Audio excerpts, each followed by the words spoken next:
இரண்டாம் மிருகத்தை பற்றி வெளிப்படுத்தல் விசேஷம் 13வது அதிகாரம் வசனங்கள் 11 to 18 வரைக்கும் இருக்குது. இரண்டாம் மிருகம் யார்?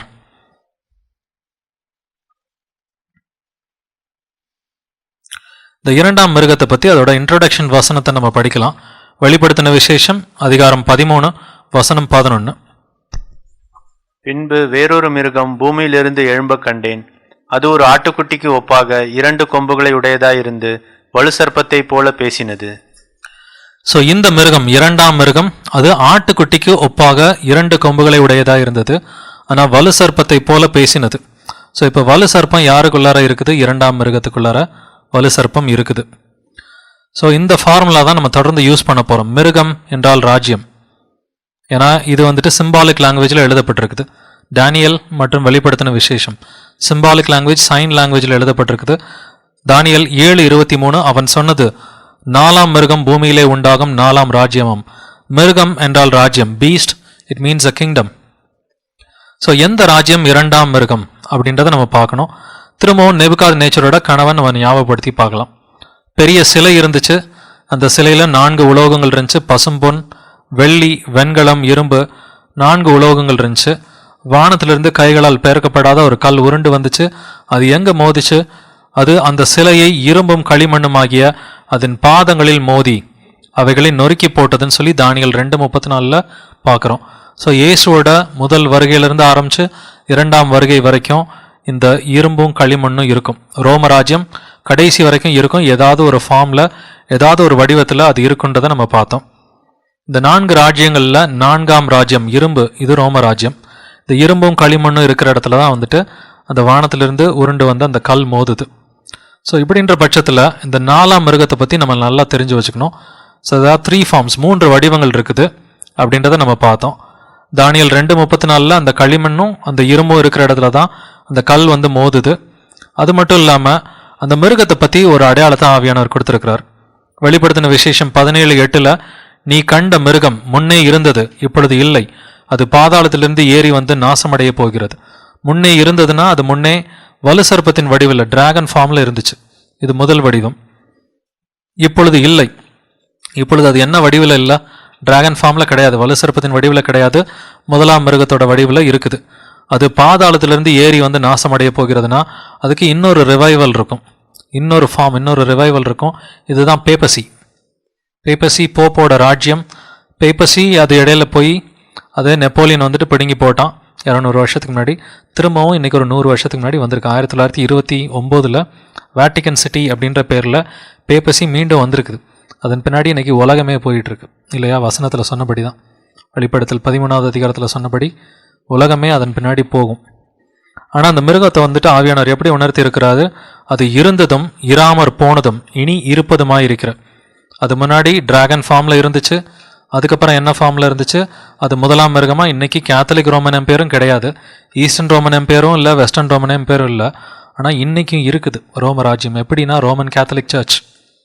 ரோமன் கேத்தலிக் சர்ச் அது வெறும் கேத்தலிக் சர்ச் இல்லை, ரோமன். It's purely Roman. இன்னமும் அந்த ரோம் அது ரோமை தான் தலைநகராக கொண்டு அவங்க செயல்பட்டுக்கிட்டு இருக்கிறாங்க. ரோமுக்கு பேரே எட்டர்னல் சிட்டி அப்படின்னு சொல்லுவாங்க. அது எட்டர்னல் சிட்டியா இல்லை மார்டல் சிட்டியான்றதை சில வருஷங்களில் பார்க்கலாம். அந்த நகரத்துக்கு என்ன நடக்க போகுது, அந்த சபைக்கு என்ன நடக்க போகுது அப்படின்ற வெளிப்பாடாக ஆவியானவர் கொடுத்துருக்கிறாரு. நாளைக்கு கிட்டத்தட்ட கடைசி ஒரு 4 டாப்பிக்கில் ரோமுக்கு என்ன நடக்க போகுது, ரோமன் கத்தோலிக்க சபைக்கு என்ன நடக்க போகுது அப்படின்றத நம்ம பார்க்கலாம். இந்த 4ஆம் மிருகம் இதுக்கு 3 வடிவங்கள் இருக்குது. முதல் வடிவம் அந்த டிராகன். இந்த டிராகன் வேற யாரும் இல்லை, பேகன் ரோமன் எம்பையர். இயேசு அறியாத அந்த பாகால கும்பிட்ட அந்த ரோமன் எம்பையர், அந்த ரோமராஜ்யம்.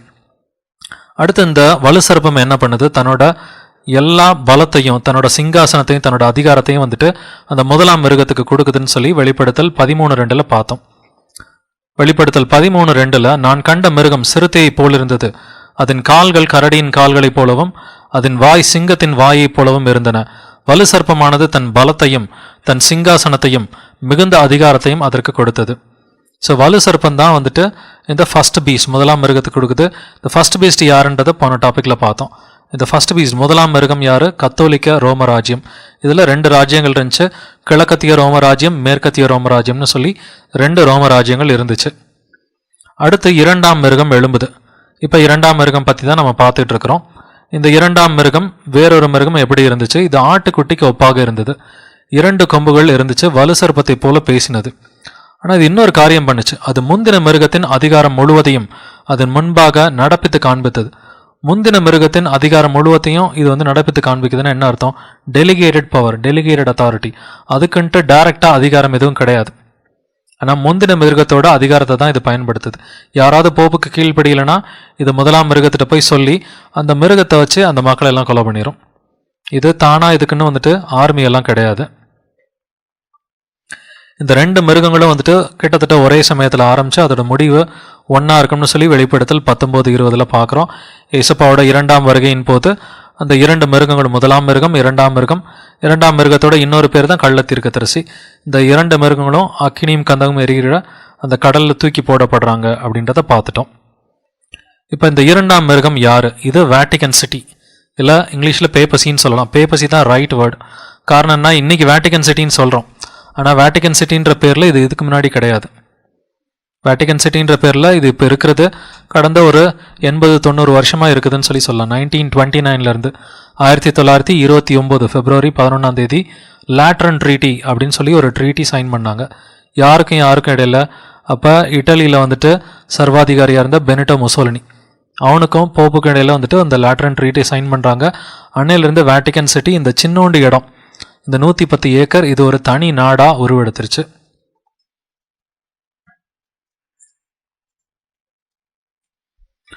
ஆனால் இந்த மிருகம் எங்கேருந்து எழும்புச்சு? அது பூமியிலிருந்து எழும்புச்சு அப்படின்றத நம்ம பார்க்குறோம். முதல் மிருகம் எங்கேருந்து எழும்புச்சு? அது சமுத்திரத்துலேருந்து எழும்புச்சு. சமுத்திரத்தில் தண்ணீர்கள் இருக்கும். தண்ணீர்னா என்ன அர்த்தம்? அது ஜாதிகளும் பாஷைகளும், ஸோ பெரிய கூட்டத்தார்.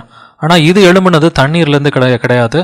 இது வந்துட்டு நிலத்திலிருந்து எலும்புச்சு அப்படின்றத நம்ம ஏர்த் இதுலேருந்து எலும்புச்சுன்றதை வந்துட்டு பார்க்குறோம். எப்படி பூமியில் வந்துட்டு புல்லும் பூண்டும் முளைக்கிறது உங்களுக்கு சத்தமே கேட்காதோ, சைலண்ட்டாக வந்துட்டு முளைக்குமோ, அது மாதிரி தான் வந்துட்டு இந்த அந்தி கிறிஸ்து முளைச்சான். ஆரம்பத்தில் இவன் வந்துட்டு ரொம்ப ஒரு கிறிஸ்டியன் ஃபார்ம் எடுத்து நான் தான் இயேசுவோட ரெப்ரசன்டேட்டிவ் அப்படின்னு சொல்லி ரொம்ப சைலண்ட்டாக முளைச்சவன் தான் இந்த போப். இவனை கண்டுபிடிக்கிறதுக்கே மக்களுக்கு 100கணக்கான வருஷங்கள் ஆச்சு. யோசிச்சு பாருங்கள், ஆதி காலங்களில் வந்துட்டு பைபிள் கையில் கிடையாது. பைபிள் இல்லாமல் அந்தி கிறிஸ்து யாருன்னு சொல்லி எப்படி கண்டுபிடிக்கிறது? இன்னைக்கு பைபிள் இருக்கிறப்பவே அந்தி கிறிஸ்து யாருன்னு தெரியல மக்களுக்கு. பைபிள் இல்லாத காலகட்டங்களில் வந்துட்டு எவ்வளோ மக்கள் கஷ்டப்பட்டிருப்பாங்க, எவ்வளோ இவனுக்கு கீழே வந்துட்டு எவ்வளோ ஒரு டிசப்ஷனில் அவங்க வந்துட்டு வஞ்சனையில் இருந்திருப்பாங்கன்னு சொல்லி. ஸோ இந்த மாதிரி இவன் பூமியிலேருந்து எழும்பினாலும், ஆனால் இவனுக்கு இன்னொரு பேர் இருக்குது, கள்ள தீர்க்கதரிசின்னு சொல்லி ஒரு பேர் இருக்குது. 2ஆம் மிருகத்துக்கு இன்னொரு பேர் கள்ள தீர்க்கதரிசி. எங்கே பார்க்க முடியுது இதை? வெளிப்படுத்தல் 19:20 படிக்கலாம். அப்பொழுது மிருகம் பிடிக்கப்பட்டது. மிருகத்தின் முன்பாக செய்த அற்புதங்களால் அதன் முத்திரையை தரித்தவர்களையும் அதன் சொரூபத்தை வணங்கினவர்களையும் மோசம் போக்கின கள்ளதீர்க்கதரிசியும் கூட பிடிக்கப்பட்டான். இருவரும் கந்தகம் எரிகிற அக்கினி கடலிலே உயிரோடே தள்ளப்பட்டார்கள். அந்த 2ஆம் மிருகத்துக்கு இன்னொரு பேர் தான் கள்ள தீர்க்கதரிசி. எவ்வளோ ஆப்டாக வந்துட்டு ஆவியான ஒரு பேர் வச்சிருக்கிறாருன்னு பார்த்தீங்களா? போப்போட பேர் கள்ள தீர்க்கதரிசின்றது ரொம்ப அழகாக மேட்ச் ஆகுது. ஆனால் இன்னும் சில இடங்கள்லையும் வந்துட்டு வெளிப்படுத்தல் விசேஷத்தில் இவன் வந்து அற்புதங்கள் பண்ணுறான், இவன் வந்துட்டு மோசம் போக்குறான் அப்படின்றத நம்ம பார்க்குறோம். வெளிப்படுத்தல் 13வது அதிகாரத்தில் வசனங்கள் 13-14 படிக்கலாம். அன்றியும் அது மனுஷருக்கு முன்பாக வானத்திலிருந்து பூமியின் மேல் அக்கினியை இறங்க பண்ணத்தக்கதாக பெரிய அற்புதங்களை நடப்பித்து மிருகத்தின் முன்பாக அந்த அற்புதங்களை செய்யும்படி தனக்கு கொடுக்கப்பட்ட சத்துவத்தினாலே பூமியின் குடிகளை மோசம் போக்கி பட்டயத்தினாலே காயப்பட்டு பிழைத்த மிருகத்திற்கு ஒரு சொரூபம் பண்ண வேண்டும் என்று பூமியின் குடிகளுக்கு சொல்லிற்று. பூமியின் குடிகளை அது மோசம் போக்கிற்று.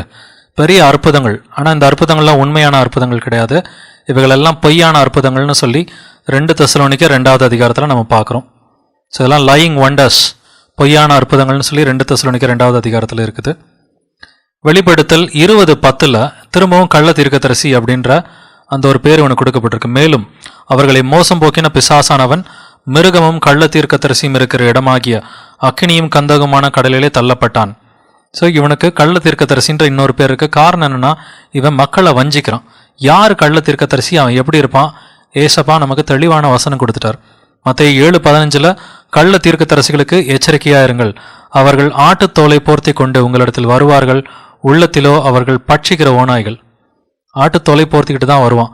இந்த 2ஆம் மிருகம் எப்படி இருக்குதான்? பார்க்கறதுக்கு ஆட்டுக்குட்டியை போல இருக்கு. ஏசப்பா நமக்கு தெளிவாக வான் பண்ணிட்டார். மற்ற 7:15 கள்ள தீர்க்கதரிசி இப்படி தான் ஆட்டுத்தோலை பொருத்திக்கிட்டு ஆனால் உள்ளுக்குள்ளார ஓனாயை போல இருப்பான். ஆனால் இவனுக்குள்ளார இந்த ஆட்டுக்குட்டிக்குள்ளார என்ன இருக்குது? வலு சர்ப்பம் இருக்குது. ஓனாய் கூட இல்லை, வலு சர்ப்பம் இருக்குது. ஸோ இப்படி தான் வந்துட்டு ஒரு ஆட்டுக்குட்டி கூட்டத்தில் அந்த ஓனாயை கண்டுபிடிக்கிறது எவ்வளோ கஷ்டமோ அந்த மாதிரி தான் வந்துட்டு இன்றைக்கி கள்ள தீர்க்கதரிசிகளை கண்டுபிடிக்கிறது கஷ்டமாக இருக்குது. வசனம் தெரிஞ்சால் ரொம்ப ஈஸியாக கண்டுபிடிச்சிடலாம். ஸோ இந்த சின்ன கொம்பு யாருன்றதை நம்ம பார்த்தோம். இந்த பேப்பசி வேட்டிகன் சிட்டி அதோட தலைவராகிய போப்போட ஆட்சி தான் வந்துட்டு 2ஆம் மிருகம் அப்படின்றத நம்ம பார்த்தோம். ஸோ 2ஆம் மிருகம் இல்லைன்னா கள்ள தீர்க்கதரிசி அப்படின்றது வத்திக்கான் நகரத்தையும் அதோட தலைவராகிய போப்பை குறிக்கிறது தான். பட் இந்த மிருகம் பூமியிலிருந்து எழும்புச்சு அப்படின்றத நம்ம பார்த்தோம். ஆட்டுக்குட்டிக்கு ஒப்பாக 2 கொம்புகள் இதுக்கு இருந்துச்சுன்றதையும் நம்ம பார்க்குறோம். ஸோ இந்த 2 கொம்பு இருந்துச்சு. 2 கொம்புனா என்ன அர்த்தம்? இவனுக்கு 2 டைப் ஆஃப் அத்தாரிட்டி வந்துட்டு இருக்கும். ஒன்று வந்துட்டு ரிலீஜியஸ் அத்தாரிட்டி, இன்னொன்று டெம்போரல் அத்தாரிட்டி, அதாவது உலகபூர்வமான அத்தாரிட்டி. இவன் வந்துட்டு வேட்டிக்கன் சிட்டியோட ராஜாவாகவும் இருக்கிறான், அது மட்டும் இல்லாமல் கத்தோலிக்க சபையோட தலைவராகவும் இருக்கிறான். இவனுக்கு 2 டைப் ஆஃப் அத்தாரிட்டி இருக்கும் அப்படின்றது தான் இந்த 2 கொம்பு காமிக்குது. வெளிப்படுத்தல் 13:12 அது முந்தின மிருகத்தின் அதிகாரம் முழுவதையும் பயன்படுத்துச்சு அப்படின்றத பார்க்குறோம். இந்த முந்தின கொம்போட அதிகாரம் முழுவதையும் பயன்படுத்துகிற டெலிகேட்டட் பவர். தனக்குன்னு அவனுக்கு அத்தாரிட்டி எதுவும் கிடையாது. அவன் அந்த முதல் மிருகத்தோட அத்தாரிட்டியை தான் பயன்படுத்தி இன்னைக்கு இத்தனை கோடி மக்கள் அவன் கொலை பண்ணியிருக்கிறான்னா அவன் தனியாக கொலை பண்ணல. அவன் இந்த பரிசுத்தவான்களோட ரத்தத்தை குடிச்சிருக்கிறான்னா இது எல்லாமே அந்த டெலிகேட்டட் அத்தாரிட்டியை வச்சு தான் அவன் பண்ணனான் அப்படின்ட்டு இருக்குது. அடுத்து தடை செய்கிறவன் நீக்கப்படும் பொழுது தான் அந்தி கிறிஸ்து எழும்பணும். ரோமில் மட்டும்தான் அந்தி கிறிஸ்து எழும்ப முடியும். ரோமில் தடை செய்கிற ஒருத்தன் இருக்கிறான். அந்த தடை செய்கிறவன் நீக்கப்பட்ட பிறகு தான் அந்தி கிறிஸ்து வெளிப்படணும்னு சொல்லி அப்போஸ்தலன் பவுல் எழுதியிருக்கிறார். இந்த வசனங்கள் படிக்கலாம். 2 தெசலோனிக்கேயர் 2ஆம் அதிகாரம். அவன் தன் காலத்திலே வெளிப்படும்படிக்கு இப்பொழுது அவனை தடை செய்கிறது இன்னதென்றும் அறிந்திருக்கிறீர்களே. அக்கிரமத்தின் ரகசியம் இப்பொழுதே கிரியை செய்கிறது. ஆனாலும் தடை செய்கிறவன் நடுவில் இருந்து நீக்கப்படும் முன்னே அது வெளிப்படாது. தடை செய்கிறவன் இது ஆவியானவர் அப்படின்னு சொல்லி கள்ள போதகம்லாம் இன்னைக்கு போதிச்சுட்டு இருக்கிறாங்க. ஆவியானவரை என்னைக்குமே வசனத்தில் வந்துட்டு அவன் இவன் அப்படின்னு சொல்லி வந்தது கிடையாது. மனுஷனை மட்டும்தான் அவன் இவன்னு சொல்லி வரும். அவன் எவ்வளோ பெரிய ஆளாக இருந்தாலும் அவன் தான் வசனத்தில். ஆனால் ஆவியானவர் இயேசு கிறிஸ்து இவங்களை வந்துட்டு அவர் அப்படின்ட்டு மரியாதையை தான் வந்துட்டு அப்போஸ்தலன் பவுல் எப்பொழுதுமே எழுதுவோம். ஸோ இந்த தடை செய்கிறவன் ஆவியானவர் கிடையாது. இந்த தடை செய்கிறவன் சீசர் ராஜா. ஏன்னா ரோமில் வந்துட்டு இப்போ இவர் வந்துட்டு இந்த கடிதத்தை எழுதின போது 2 தெசலோனிக்கேயர் எழுதின போது ரோமில் வந்துட்டு ஆட்சி செஞ்சுக்கிட்டு இருந்தது யார்? அப்போ ராயன் தான் இருந்தான். சீசர் ராஜா வந்துட்டு இருந்தான். இந்த சீசர் ராஜா தடை செய்கிறவனாக இருந்தான் அந்தி கிறிஸ்துவுக்கு. இவன் எடுபட்டு போன பிறகு, அதாவது 476 அப்புறம் 476 தான் ரோம ராஜ்யத்தில் இருந்த அந்த வெஸ்டர்ன் ரோமன் எம்பையர், இந்த மேற்கத்திய ரோம ராஜ்யம் வந்துட்டு கம்ப்ளீட்டாக தகர்க்கப்பட்டுச்சு. அது தகர்க்கப்பட்ட பிறகு தான் வந்துட்டு ரோம்லேருந்து அந்த அந்தி கிறிஸ்து எழும்புறான். அவன் ஸ்லோவாக ஒரு 50 வருஷத்தில் எழும்பி 538 யோசிச்சு பாருங்கள். 476க்கும் 538 இடையில கிட்டத்தட்ட ஒரு 50-60 வருஷம் தான் வந்து இடைவெளி இருக்குது. இந்த 50-60 வருஷத்தில் சின்ன கொம்பு முளைச்சிட்டான். எப்படி மாட்டுக்கு கொம்பு முளைக்கிறது உங்களுக்கு தெரியாது, ரொம்ப சைலண்ட்டாக அது முளைக்குமோ, அது மாதிரி தான் இவன் வந்துட்டு முளைச்சிருக்கிறான். அந்த 50 வருஷத்தில் அங்கே ராஜா இல்லாததுனால அதை நல்ல ஒரு அட்வான்டேஜாக அவன் யூஸ் பண்ணிக்கிட்டு அவன் ராஜாவை போல் அங்கே பிஹேவ் பண்ண ஆரம்பிச்சிட்டான். சிலை வழிபாடு இவன் பண்ணுறதுக்கு எல்லாரையும் தூண்டுறான் அப்படின்றத நம்ம பார்த்தோம். ஆனால் சிலை வழிபாடு பண்ணுறது உண்மையிலே அது பேய் வழிபாடு பண்ணுறதுக்கு ரொம்ப சமமாக இருக்குது. சிலை வழிபாடுன்றது பேய் வழிபாடு நம்ம எப்படி சொல்ல முடியும்? 1 கொரிந்தியர் 10:19-20 பார்த்தா 1 கொரிந்தியர் 10:19-20 வசனங்களில் இப்படி இருக்க விக்கிரகம் ஒரு பொருள் என்றும் விக்கிரகத்துக்கு படைக்கப்பட்டது ஒரு பொருள் என்றும் நான் சொல்கிறேனோ, அஞ்ஞானிகள் பலியிடுகிறவைகளை தேவனுக்கல்ல பேய்களுக்கே பலியிடுகிறார்கள் என்று சொல்லுகிறேன். ஸோ பலியிடுகிறதெல்லாம் தேவனுக்கல்ல. சிலைகளுக்கு பலியிட்டா இங்கே விக்கிரகம்னு இருக்கு, விக்கிரகத்துக்கு பலியிட்டா அது வந்துட்டு தேவனுக்கல்ல பேய்களுக்கு தான் பலியிடுறாங்க. அந்த விக்கிரகத்துக்கு என்ன பேர் வச்சாலும் பரவாயில்ல, அந்த விக்கிரகத்துக்கு இயேசுன்னு பேர் வச்சாலும் சரி, இல்லை வேற எந்த ஒரு மத தலைவர்களோட பேர் வச்சாலும் சரி, ஃபால்ஸ் காடோட பேர் வச்சாலும் அந்த விக்கிரகத்துக்குள்ளார எப்பொழுதும் ஒரு பேய் தான் இருக்கும். ஒரு வசனம் மட்டும் கிடையாது. வெளிப்படுத்தல் 9:20 பார்க்கலாம். வெளிப்படுத்தல் 9:20 அப்படி இருந்தும் அந்த வாதைகளால் கொல்லப்படாத மற்ற மனுஷர்கள் பேய்களையும் பொன் வெள்ளி செம்பு கல் மரம் என்பவைகளால் செய்யப்பட்டவைகளாயும் காணவும் கேட்கவும் நடக்கவும் மாட்டாதவைகளுமாயிருக்கிற விக்கிரகங்களையும் வணங்காதபடிக்கு தங்கள் கைகளின் கிரியைகளை விட்டு மனம் திரும்பவும் இல்லை. பேய்களை வணங்கினாங்கன்னு இருக்கு. யாராவது பேய்களை வணங்குவாங்களா? யாருமே பேய்களை வணங்க மாட்டாங்க. ஆனால் இவங்க வந்துட்டு பேய்களை மட்டும் வணங்கலை, இவங்க பொன் வெள்ளி செம்பு கல் மரம் என்பவைகளால் செய்யப்பட்ட விக்கிரகங்களை வணங்கினாங்க. விக்கிரகங்களை வணங்குறது பேய்களை வணங்குறதுக்கு சமமாக இருக்குது. ஸோ விக்கிரகங்களை எந்த பேரில் வணங்கினாலும் சரி, ஏசுன்னு சொல்லி ஒரு விக்கிரகத்தை தொட்டு கும்பிட்டாலும் அதுக்குள்ளார ஒரு பேய் தான் இருக்கும். மரியாள்னு சொல்லி தொட்டு கும்பிட்டாலும் அதுக்குள்ளார ஒரு பேய் தான் இருக்கும். இந்த மாதிரி ஒரு பேய் வழிபாடை உண்டு பண்ணுறது தான் வந்துட்டு ரோமன் கத்தோலிக்க சபையோட வேலை. வலு சர்ப்பத்தை வணங்கினார்கள் அப்படின்னு சொல்லி வெளிப்படுத்தல் 13:4 இருக்குது. இதுதான் வலு சர்ப்பத்தை வணங்குறது. இயேசுவை சர்வ வல்லமையுள்ள தேவனை ஒரு பாப்பாவாக்கி ஒரு பவர் இல்லாத ஒரு குழந்தைய போல ஒரு பொம்மை மாதிரி செஞ்சு இதில் கடவுள் இருக்கிறாரு, இதில் பவர் இருக்கு அப்படின்னு சொல்லி வலு சர்ப்பத்தை இவனும் வணங்குறான். சாத்தானின் மகன் இப்படி தான் இருப்பான். சாத்தானின் மகன் அவன் வந்துட்டு அந்தி கிறிஸ்து வந்துட்டு இப்படிப்பட்ட அந்தி கிறிஸ்து வேலைகளை அவன் யூதாஸ் மாதிரி தான் வேலைகளை பார்ப்பான். இயேசுவோட நண்பன் மாதிரி, இயேசுவோட அப்போஸ்தலன் மாதிரி தான் வந்துட்டு இந்த வேலைகளெல்லாம் வந்துட்டு துரோகி மாதிரி பார்த்துக்கிட்டு இருப்பான். ஆனால் இந்த விஷயம் பழைய ஏற்பாட்டிலே நடந்திருக்கு. நீங்கள் யோசிச்சு பார்த்தீங்கன்னா இன்னைக்கு ரோமன் கத்தோலிக்க சபையில் சிலைகளை வணங்குறது வந்துட்டு புது விஷயமே கிடையாது. சூரியனுக்கு கீழே புதிதானது ஒன்றுமே கிடையாதுன்னு சொல்லி சாலமன் சொல்லியிருக்கிறான். பிரசங்கி 1:9 வந்துட்டு ஏற்கனவே நடந்தது தான் திரும்பவும் நடக்கும் அப்படின்னு சொல்லி வசனத்தில் இருக்குது. ஸோ பழைய ஏற்பாட்டில் சிலையை பார்த்து கர்த்தர்னு சொல்லியிருக்கிறாங்க. இந்த வசனங்களை படிப்போம். நியாயாதிபதிகள் 17வது அதிகாரத்தில் வசனங்கள் 1வது வசனத்திலிருந்து 5வது வசனம் வரைக்கும், அப்புறம் 13வது வசனத்தையும் நம்ம படிச்சிடலாம். எப்பிராயிம் மலை தேசத்தானாகிய மீகா என்னும் பேருள்ள ஒரு மனுஷன் இருந்தான். அவன் தன் தாயை நோக்கி, உன்னிடத்தில் இருந்த 1100 வெள்ளிக்காசு களவு போயிற்றே, அதை குறித்து என் காதுகள் கேட்க நீ சாபமிட்டாயே. அந்த பணம் இதோ என்னிடத்தில் இருக்கிறது, அதை எடுத்தவன் நான் தான் என்றான். அதற்கு அவன் தாய், என் மகனே, நீ கர்த்தரால் ஆசீர்வதிக்கப்படுவாய் என்றாள். அவன் அந்த 1100 வெள்ளிக்காசை தன் தாயினிடத்தில் திரும்ப கொடுத்தான். அவள் வெட்டப்பட்ட ஒரு சுரூபத்தையும் வளர்ப்பிக்கப்பட்ட ஒரு விக்கிரகத்தையும் உண்டு பண்ண, நான் என் கையில் இருந்த இந்த வெள்ளியை என் மகனுக்காக முற்றிலும் கர்த்தருக்கென்று நியமித்தேன். இப்போதும் இதை உனக்கு திரும்ப கொடுக்கிறேன் என்றாள். அவன் அந்த வெள்ளியை தன் தாய்க்கு திரும்ப கொடுத்தான். அப்பொழுது அவன் தாய் 200 வெள்ளிக்காசை எடுத்து தட்டான் கையிலே கொடுத்தாள். அவன் அதனாலே வெட்டப்பட்ட ஒரு சுரூபத்தையும் வார்ப்பிக்கப்பட்ட ஒரு விக்கிரகத்தையும் பண்ணினான். அவைகள் மீகாவின் வீட்டில் இருந்தது. மீகா சுவாமிக்கு ஒரு அறை வீட்டை நியமித்து வைத்திருந்தான். அவன் ஒரு எப்போத்தையும் சுரூபங்களையும் உண்டு பண்ணி தன் குமாரரில் ஒருவனை பிரதிஷ்டை பண்ணினான். இவன் அவனுக்கு ஆசாரியனானான். அப்பொழுது மீகா, எனக்கு ஆசாரணியாக ஒரு லேவியன் அகப்பட்டபடியினால் கர்த்தர் எனக்கு நன்மை செய்வார் என்று இப்பொழுது அறிந்திருக்கிறேன் என்றான். சரி, இதில் வந்துட்டு நியாயாதிபதிகள் 17 வந்துட்டு என்ன நடக்குது? எப்ராயிம் மலை தேசத்தான் ஒருத்தன் இருக்கிறான். அவனோட பேர் மீகா. அவன் என்ன சொல்கிறான் அவனோட அம்மாவை பார்த்து, நீ உன்னோட காசு காணாமல் போயிடுச்சுன்னு சொல்லி நீ சபிச்சுக்கிட்டு இருந்தியே, அந்த காசை எடுத்தவன் நான் தான் அப்படின்னு சொன்னப்ப அவனோட தாய் என்ன சொல்கிறா?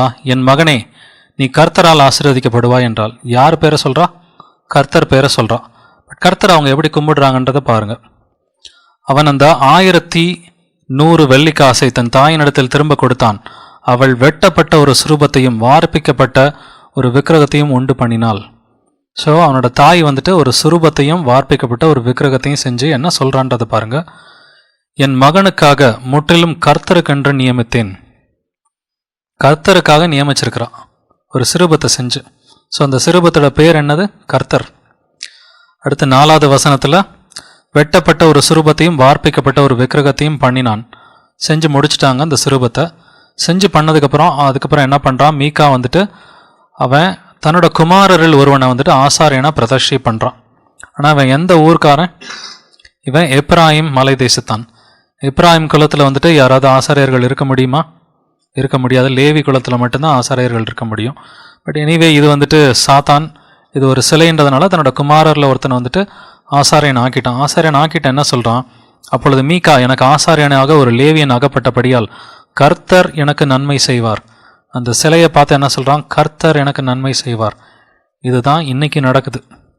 இன்றைக்கும் இயேசுன்னு சொல்லி ஒரு சிலையை பார்த்து தான் ரோமன் கத்தோலிகர்கள் சொல்லிகிட்டு இருக்கிறாங்க. பழைய ஏற்பாட்டில் நடந்தது தான் இன்றைக்கும் நடந்துகிட்டு இருக்குது. பட் இது மட்டும் கிடையாது. கண்ணுக்குட்டியை பார்த்து என்ன சொன்னாங்க? இஸ்ரவேலின் தேவன் அப்படின்னு சொல்லி தான் 2 இடத்துல பழைய ஏற்பாட்டில் சொல்லியிருக்கிறாங்க. யாத்ராகமம் 32:4வது வசனம்.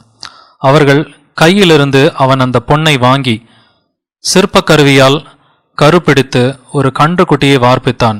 அப்பொழுது அவர்கள், இஸ்ரவேலரே, உங்களை எகிப்திலிருந்து அழைத்து கொண்டு வந்த உங்கள் தெய்வங்கள் இவைகளை. அந்த கண்ணுக்குட்டியை பார்த்து என்ன சொல்றான்? இஸ்ரவேலரே, உங்களை எகிப்திலிருந்து அழைத்து கொண்டு வந்த உங்கள் தெய்வங்கள் இவைகளை. இதுதான்பா ஜெகோவா, கர்த்தர் அப்படின்னு சொல்லி அந்த கண்ணுக்குட்டியை பார்த்து சொல்றான். இது மட்டும் இல்லை, ராஜாக்கள் புஸ்தகத்திலையும் நம்ம படிக்கிறோம். யெரொபெயாம் ராஜாவும் இதை தான் பண்ணுறான். 1 ராஜாக்கள் 12:28. ஆகையால் ராஜாவானவன் யெரொபெயாம் ராஜா யோசனை பண்ணி பொன்னினால் 2 கன்றுக்குட்டிகளை உண்டாக்கி ஜனங்களை பார்த்து, நீங்கள் எருசலேமுக்கு போகிறது உங்களுக்கு வருத்தம். இஸ்ரவேலரே, இதோ இவைகள் உங்களை எகிப்திலிருந்து வர பண்ணின உங்கள் தேவர்கள் என்று சொல்லி ஒன்றை பெத்தேலிலும் ஒன்றை தானிலும் ஸ்தாபித்தான். அதே வார்த்தை, இஸ்ரவேலரே, இதோ இவைகள் உங்களை எகிப்திலிருந்து வர பண்ணின உங்கள் தேவர்கள். கன்றுக்குட்டிகளை பார்த்து இஸ்ரவேலின் தேவன் அப்படின்னு சொல்லி சொல்கிறாங்க, கர்த்தர் அப்படின்னு சொல்கிறாங்க.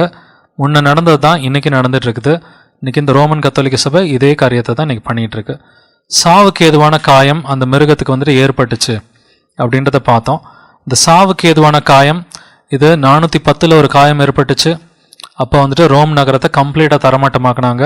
ஒரு ராஜா அலரிக்கின்ற ஒரு ராஜாவை வச்சு, இன்னொரு சாக் ஆஃப் ரோம் ஜென்சரிக்கின்ற ஒரு ராஜாவை வச்சு 455 நடந்துச்சு. அடுத்து ஃபைனலாக அந்த வெஸ்டர்ன் ரோமன் எம்பையர், மேற்கத்திய ரோம ராஜ்யம் முற்றிலுமாக தகர்க்கப்பட்ட வருஷம் 476. ஒடோயசர் அப்படின்ற ராஜாவோட கையில் ஆண்டவர் இதை கம்ப்ளீட்டாக தூக்கி எறிஞ்சார். இதுதான் சாவுக்கு ஏதுவான காயம்.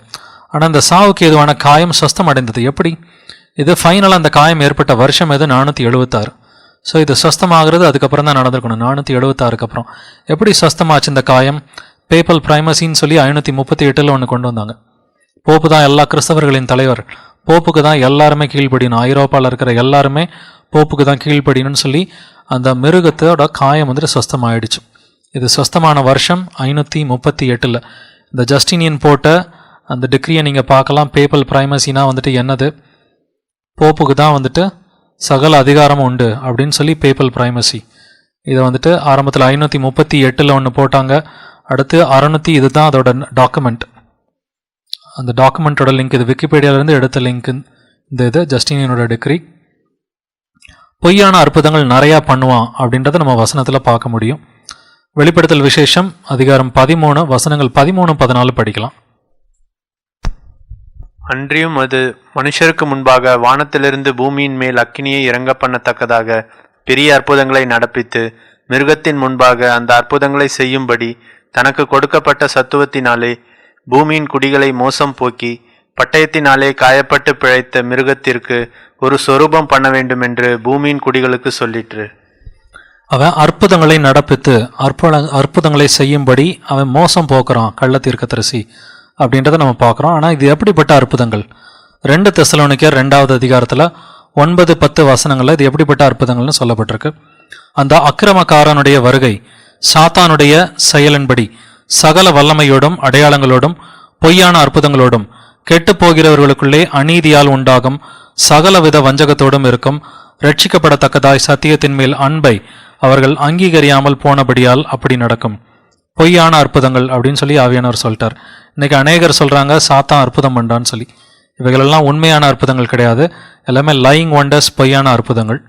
இவன் என்னென்ன பொய்யான அற்புதங்கள் பண்றான் அப்படின்றத பாருங்க. மேரியன் அப்பேரிஷன்ஸ். இன்னைக்கு மரியாள் இங்கே காட்சி கொடுத்தாங்க, அங்கே காட்சி கொடுத்தாங்க, வேளாங்கண்ணியில் காட்சி கொடுத்தாங்க, லூர்து நகரில் வந்துட்டு பிரான்ஸில் காட்சி கொடுத்தாங்க, ஃபாத்திமாவில் போர்ச்சுகலில் காட்சி கொடுத்தாங்க, Lady of the Pillar, Lady of the Rosary, இந்த மாதிரி அநேக காட்சிகளை பற்றி பேசுகிறாங்க. ஆனால் மரியாள் கொடுத்த காட்சிகள் எல்லா காட்சிகளையும் எடுத்து போட்டு அதோட முதல் காட்சி எங்கேருந்து ஆரம்பிக்குதுன்னு பார்த்தீங்கன்னா 1917 ஃபாத்திமா. மரியாள் காட்சி கொடுத்த வருஷம் கிட்டத்தட்ட 100 வருஷம்தான். ஏன் இந்த கத்தோலிக்க சபையோட மரியாள், பைபிளில் இருக்கிற மரியாள் வந்துட்டு இயேசுவின் தாய், அவங்க தாழ்ச்சியான பெண், நம்ம அவங்கள பற்றி பேசலை. ஆனால் கத்தோலிக்க சபையில் இருக்கிற மரியாள் 2000 வருஷத்தில் லாஸ்ட் 100 வருஷமாக தான் அவங்க வராங்க உலகத்தில். 1900 வருஷமாக அவங்க வரவே இல்லை. 100 வருஷமாக தான் வந்து எல்லாரும் இப்படி இப்படி பண்ணுங்க, சிலைகளை வணங்குங்க அப்படின்னு சொல்லி சொல்கிற மாதிரி இவங்க சொல்லிக்கிட்டு இருக்கிறாங்க. காரணம் என்னென்னா, போப்போட அதிகாரம் போய் 200 வருஷம்தான் ஆகுது. அது வரைக்கும் போப்புக்கு வந்துட்டு கம்ப்ளீட்டாக அதிகாரம் இருந்துச்சு. 1798 வரைக்கும் போப்புக்கு அதிகாரம் இருந்துச்சு. அவனோட பேப்பல் ஸ்டேட்ஸ் பிடுங்கப்பட்ட அந்த வருஷம் பார்த்தீங்கன்னா 1870. பேப்பல் ஸ்டேட்ஸ் கம்ப்ளீட்டாக அவன் கையிலேருந்து பிடுங்கப்பட்ட வருஷம் 1870. ஸோ 1870 அடுத்து ஒரு 30 வருஷம் அவங்க பிளான் போட்டு 1917 வந்துட்டு முதல்ல மரியாளோட அந்த அப்பாரிஷனை கொண்டு வந்தாங்க. ஸோ இந்த மேரியன் அப்பாரிஷன்ஸ் எல்லாமே இதோட வயசு 100 வருஷம் கூட கிடையாது. மரியாள் 400 வருஷத்துக்கு முன்னாடி வந்த மாதிரி இவங்க சொல்லலை கேத்தலிக்ஸ். மரியாள் 500 வருஷத்துக்கு முன்னாடியோ 1000 வருஷத்துக்கு முன்னாடியோ வந்த மாதிரி சொல்லலை. கடைசி 100 வருஷமாக தான் கத்தோலிக்க சபையோட மரியாள் வந்துட்டு இருக்கிறாங்க. ஆனால் பைபிளில் இருக்கிற மரியாள் அவங்க கண்டிப்பாக எங்கேயும் வரப்போகிறது கிடையாது. வாங்கவும் விற்கவும் கூடாதபடி செய்தது. பையிங் அண்ட் செல்லிங், கையில் சிப்பு வைப்பாங்க, வாங்க முடியாது விற்க முடியாதுன்றாங்க. அதை பற்றி நம்ம இன்னொரு டாபிக், ஒரு ஷார்ட் டாப்பிக்கில் நம்ம பார்க்க போகிறோம், மார்க் ஆஃப் த பீஸ்ட்னு சொல்லி. அதுக்கு முன்னாடி வெளிப்படுத்தல் 13:17 அந்த மிருகத்தின் முத்திரையாவது அதன் நாமத்தையாவது அதன் நாமத்தின் இலக்கத்தையாவது தரித்து கொள்கிறவன் தவிர வேறொருவனும் கொள்ளவும் விற்கவும் கூடாதபடி செய்தது. So no one can buy or sell, யாருமே வாங்கவும் விற்கவும் முடியாது. வாங்கவும் விற்கவும் முடியாது. இது எங்கே வந்துட்டு அவங்க செய்கிறாங்க? Papal excommunication. அவன் ஒரு ஊரை எக்ஸ்கம்யூனிகேட் பண்ணிட்டான்னு சொன்னாக்கா போப்பு, அந்த ஊரோட யாருமே எதுவும் கொள்ளவும் விற்கவும் கூடாது. அந்த ஊரில் யாரும் பொண்ணு கொடுக்கக்கூடாது, பொண்ணு எடுக்கக்கூடாது, யாரும் அவங்களோட பேசக்கூடாது, அவங்களுக்கு தண்ணி கொடுக்கக்கூடாது. அந்த ஊரை கம்ப்ளீட்டாக ஒதுக்கி வச்சுருவாங்க. இல்லை பைபிள் பிலீவிங் ஃபேமிலிஸ் ஏதாவது இருக்குது, ஃபேமிலிஸாக இருந்தாலும் ராஜாக்களாக இருந்தாலும் இல்லை அது ஒரு ஊராக இருந்தாலும் இந்த எக்ஸ்கம்யூனிகேட் பண்ணாங்கன்னா வாங்கவும் விற்கவும் முடியாது.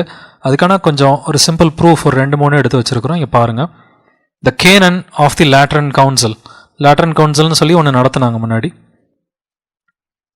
அதுக்கான வருஷங்கள், இது எப்போ பண்ணாங்க, அதெல்லாம் என்சைக்ளோபீடியாவில் வந்துட்டு லேட்ரன் கவுன்சில் நடத்தினதுக்கான டீட்டெயில்ஸ்லாம் இருக்குது. அதில் 2 குரூப்க்கு எதிராக இவங்க 2 பேரும் பைபிள் பிலீவிங் கிறிஸ்டியன்ஸ், வால்டன்சீஸ் ஆல்பிகன்சீஸ். இவங்க ஃப்ரான்ஸில் இருந்த பைபிள் பிலீவிங் கிறிஸ்டியன்ஸ் கிட்டத்தட்ட ஒரு 15 லட்சம் பேரை இவங்க கொடூரமாக இந்த 2 குரூப்லேருந்து கொலை பண்ணாங்க. prohibits expressly under an anathema that anyone should presume to receive or maintain them in their houses or to carry on any business with them. Any பிஸ்னஸ்னா வாங்கவும் விற்கவும் கொள்ளவும் விற்கவும் கூடாதுன்னு சொல்லி தடை பண்ணியிருக்கிறோம். இதெல்லாம் ரொம்ப காலத்துக்கு முன்னாடியே நடந்தது. நம்ம இன்னைக்கு சொல்கிறோம் ஃப்யூச்சரில் வந்து வாங்கவும் விற்கவும் விட மாட்டேன்னு சொல்லி. இது 1500 வருஷமாக நடந்துகிட்டு இருக்கிற ஒரு விஷயம். இதை கம்ப்ளீட்டாக நம்ம கண்கள்லேருந்து மறைச்சு இதை யாரும் பார்க்க விடாதபடி அவன் ஃப்யூச்சரில் வருவான்னு சொல்லி மக்களை ஏமாத்துறது தான் இந்த மெஜிஷியன்ஸ், இந்த சார்சரி பண்ணுறவங்களோட எண்ணம் எல்லாம்.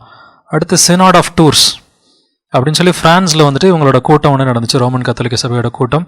அதில் அவங்க என்ன சொல்கிறாங்க? prohibits under similar denunciation where the followers of that heresy, Bible believing கிறிஸ்டியன்ஸுக்கு பேர் heretics, பைபிளை நம்புறதுக்கு பேர் heresy, were known that anyone should presume to grant them a place of refuge in the territory or to afford them protection, but prescribes that no communication should be held with them in buying and selling. அவங்களோட வாங்கவும் விற்கவும் கூடாது. இது ரொம்ப வருஷமாக அவங்க வந்துட்டு போட்டுக்கிட்டே இருக்கிறாங்க. கிட்டத்தட்ட 800 வருஷமாக அவங்க இந்த பையிங் அண்ட் செல்லிங் இருக்கக்கூடாதுன்னு சொல்லி நிறைய கட்டளைகள் போட்டிருக்கிறாங்க. இந்த எக்ஸ்கம்யூனிகேஷன் லிஸ்ட்டை போய் பாருங்கள். பைபிள் வச்சுருந்தா அவங்களோட நம்ம வந்துட்டு பேசக்கூடாது, அவங்கள கொலை பண்ணிடணும். இதில் இந்த காரியம் பண்ணால் போப்பு கீழ்ப்படியிலனா நிறைய லிஸ்ட் ஆஃப் எக்ஸ்கம்யூனிகபிள் அஃபென்சஸ், எவ்வளோ லிஸ்ட் இருக்குது பாருங்கள். ஃபர்ஸ்ட் கவுன்சில் ஆஃப் நைசியாவிலேருந்து இவ்வளோ பெரிய லிஸ்ட்டில் வாங்கவும் விற்கவும் கூடாது அப்படின்னு சொல்லி அவன் நிறைய பேர் எக்ஸ்கம்யூனிகேட் பண்ணியிருக்கான். ஈவன் ராஜாக்கள் உள்பட எக்ஸ்கம்யூனிகேட் பண்ணியிருக்கான். இது ஃப்யூச்சரில் நடக்கிறதுக்கு வாய்ப்புகள்லாம் இருக்குது. ஆனால் இது வரைக்கும் நடக்கவே இல்லைன்னு சொல்லி சொல்கிறது வந்துட்டு அது முழு பூசணிக்காய சோத்தில் மறைக்கிறதாப்பில் இருக்குது. இந்த 2ஆம் மிருகம் யார்? இந்த 2ஆம் மிருகம் அவனோட இன்னொரு பேர் கள்ள தீர்க்கதரிசி. இது வத்திக்கான் நகரம், இல்லை போப், இல்லை இங்கிலீஷில் பேப்பசின்னு சொல்லலாம், போப்போட ராஜ்யம் பேப்பசி. இதுதான் 2ஆம் மிருகம். ஸோ இதோட நம்ம 7 டாபிக் அந்தி கிறிஸ்து யாருன்றதை நம்ம பார்த்துக்கிட்டு வரோம்.